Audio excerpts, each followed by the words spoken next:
Check check check. LCR circuit क्या होता है? बेसिकली इसमें इंडक्टर, कैपेसिटर और रेजिस्टर, ये पूरा पूरा सीरीज में लगा रहता है, एल सी एंड आर। ठीक है, ये हो गया अपना एलसीआर सर्किट। आप एक सर्किट बना लो।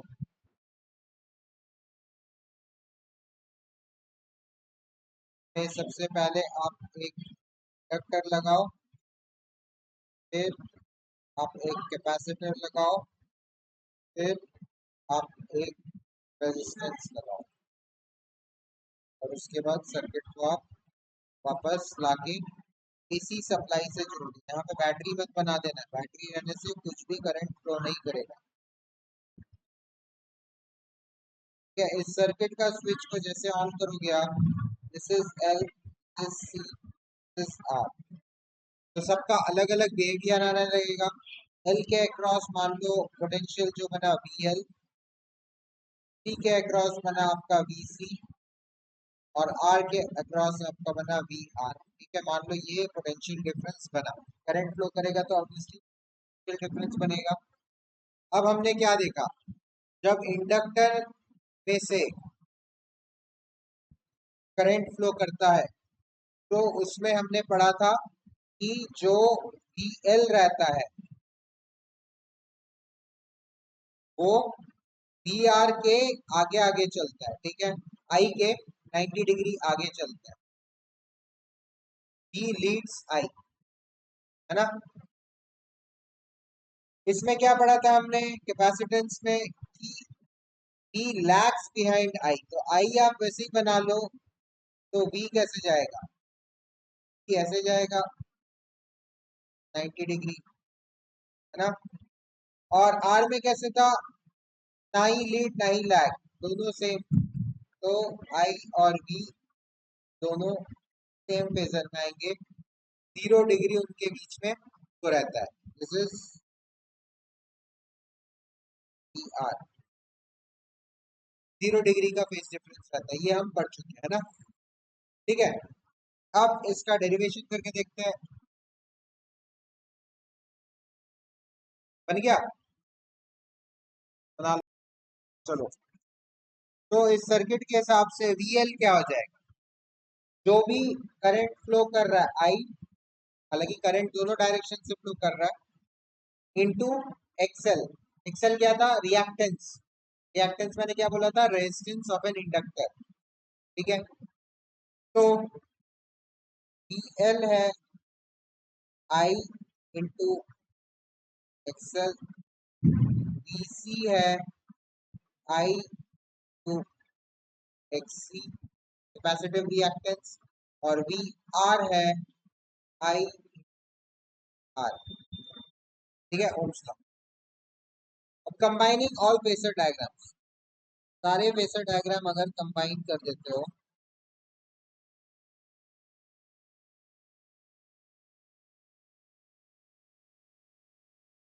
कंबाइनिंग ऑल फेसर डायग्राम्स क्या हो जाएगा,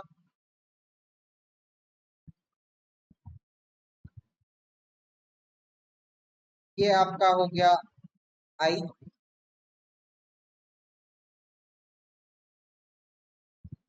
ये आपका हो गया आर, और वी एल मान लो इतना है। अभी हम लोग अज्यूम कर रहे हैं कि वी एल और वीसी सेम नहीं है। वी एल मैं इतना ले लिया यहाँ से यहाँ तक, और वीसी मैंने यहाँ से यहाँ तक ले लिया, थोड़ा डिफरेंस है। ठीक है, तो ये हो गया वी एल, और ये हो गया मेरा वी सी, एंगल उसी हिसाब से है। तो मेरा जो रिजल्टेंट होगा क्या होगा, अब वी आर तो ऐसे ही है इसी डायरेक्शन में, वी एल और वी सी एक दूसरे को काट रहे होंगे, तो मैं अगर वी एल में से वी सी माइनस कर दूं तो कितना बचेगा, करीब करीब इतना बचेगा, वी एल माइनस वी सी।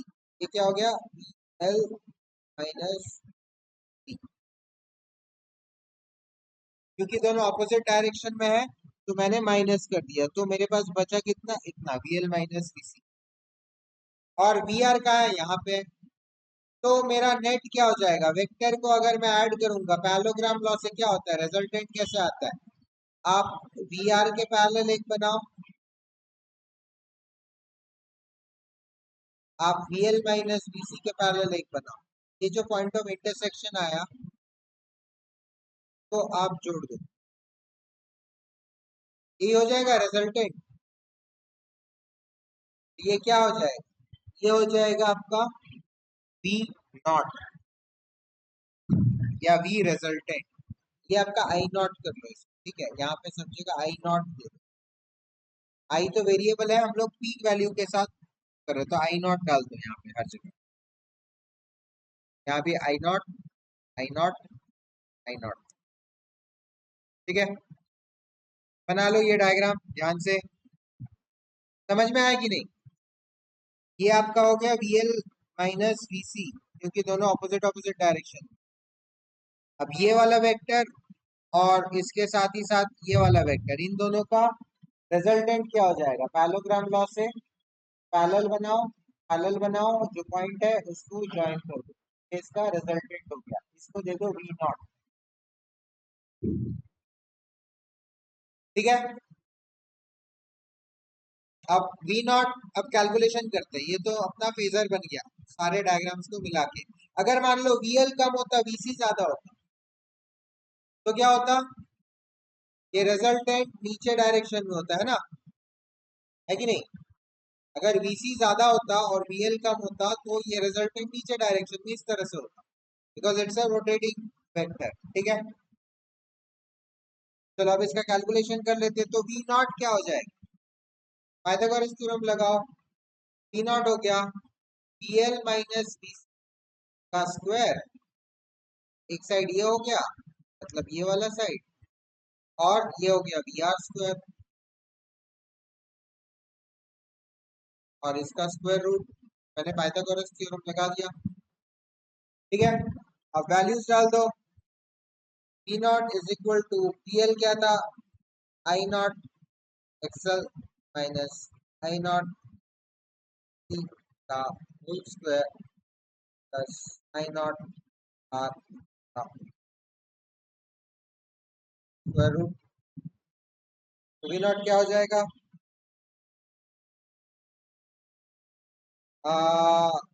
मैं एक काम करता हूँ, आई नॉट स्क्वायर इसमें से भी बाहर आएगा और इसमें से भी बाहर आएगा, है ना।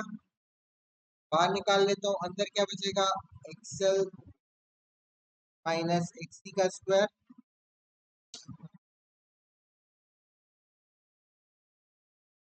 आ रहा है समझ में? आई नॉट को मैंने बाहर निकाल लिया, तीनों में आई नॉट, देखो आई नॉट को बाहर निकाला, आई नॉट स्क्वायर कर दिया, और यहाँ पे भी आई नॉट स्क्वायर और आर स्क्वायर, ठीक है। आई नॉट स्क्वायर को फिर से कॉमन निकाल सकता हूँ मैं, तो आई नॉट स्क्वायर को अगर फिर कॉमन निकाल दिया, मेरे अंदर क्या बचा? एक्सएल माइनस एक्सी का स्क्वायर प्लस आर का स्क्वायर, ये बचा, और ऊपर से स्क्वायर रूट के बाहर निकाल दो आई नॉट को, आई नॉट स्क्वायर, तो आई नॉट हो जाएगा, और अंदर क्या बचेगा?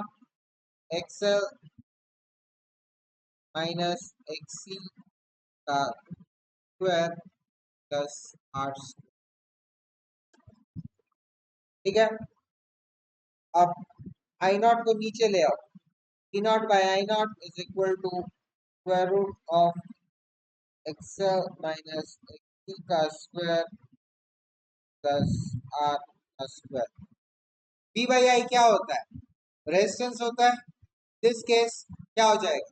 Total resistance of the circuit, इस चीज को बोलते हैं impedance and is denoted by Z, तो इसको आप जेड से डिनोट करो,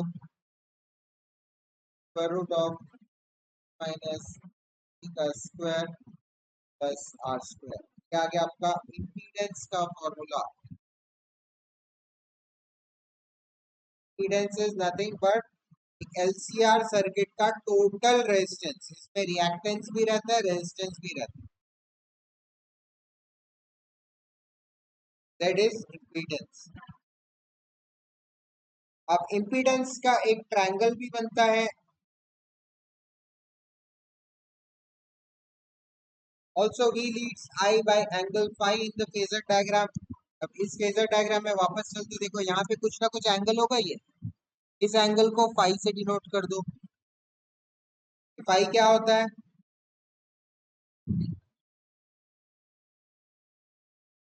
अब देखो, अगर मैं एक ट्रायंगल बनाऊं जिसका हाइपोटेनस जेड है, तो ये कैसा बनेगा? एक right angle triangle, XL minus XC ये वाला साइड हो गया, और आर आपका ये वाला साइड हो गया। तो इसका हाइपोटेनस क्या हो जाएगा? यही हो जाएगा यूजिंग पाइथागोरस थ्योरम, है ना। ये हो गया आपका जेड। इसको बोलते हैं इक्विलेंस ट्रायंगल।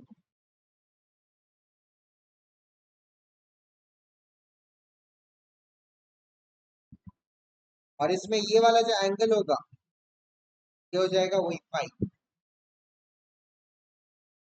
ठीक है। अच्छा, अब दोनों ट्रायंगल से, एक ये वाला ट्रायंगल और जो वहां पे फेजर डायग्राम बना, दोनों से tan फाई क्या हो जाएगा? पहले इसके हिसाब से देखते हैं। tan फाई हो जाएगा XL minus XC by R. और उस ट्रायंगल के हिसाब से tan फाई कितना हो जाएगा? देखो, इस ट्रायंगल के हिसाब से V L minus V C by V R, यही होगा।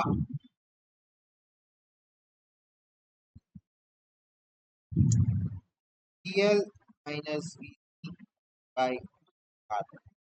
तो ये आपका इम्पीडेंस ट्रायंगल का जो एंगल होता है पाई, उसको निकालने का तरीका है। और ये आपका इम्पीडेंस निकालने का तरीका है जो हाइपोटेनस है। Is the net resistance being faced by the current in an LCR circuit. एक बार मैं स्टार्टिंग से पूरा डेरिवेशन दिखा देता हूँ। मैंने एलसीआर सर्किट बना लिया, तीन इसके फेजर डायग्राम बने, तीनों को कंबाइन कर दिया, वीएल को ऐसे लिख दिया, वीसी को ऐसे, वीआर को ऐसे लिख दिया। तो मेरा यहाँ पे वीएल माइनस वीसी आ गया, क्योंकि वीएल वीसी से ज्यादा था। यहाँ पे एक्स्ट्रा वाला पार्ट मैं मिटा देता हूँ। और वीएल माइनस वीसी एक तरफ और वीआर एक तरफ, दोनों का रिजल्टेंट बना लिया मैंने वी नॉट। वी नॉट का फॉर्मूला होगा पाइथागोरस थ्योरम लगा के वीएल माइनस वीसी का होल स्क्वायर प्लस वीआर का होल स्क्वायर। फिर इंडिविजुअल वैल्यूज रख दिया, आई नॉट को बाहर निकाल लिया कॉमन निकल के और नीचे ले गया। तो मेरा ये रेजिस्टेंस जैसे आ गया, this is the net resistance of the LCR circuit, जिसको कि हम इम्पीडेंस भी बोलते हैं। इस फॉर्मूला को लेके अगर मैं राइट एंगल ट्रायंगल बनाऊं, तो एक साइड मेरा एक्सएल माइनस एक्सी आ जाता है, एक साइड मेरा रेजिस्टेंस आ जाता है, हाइपोटेनस मेरा इम्पीडेंस आ जाता है। इम्पीडेंस और रेजिस्टेंस के बीच में जो एंगल होता है उसको फाई बोलते हैं। आगे बढ़ेंगे हम लोग। tan फाई होता है XL minus XC by R या फिर VL minus VC by R. ठीक है।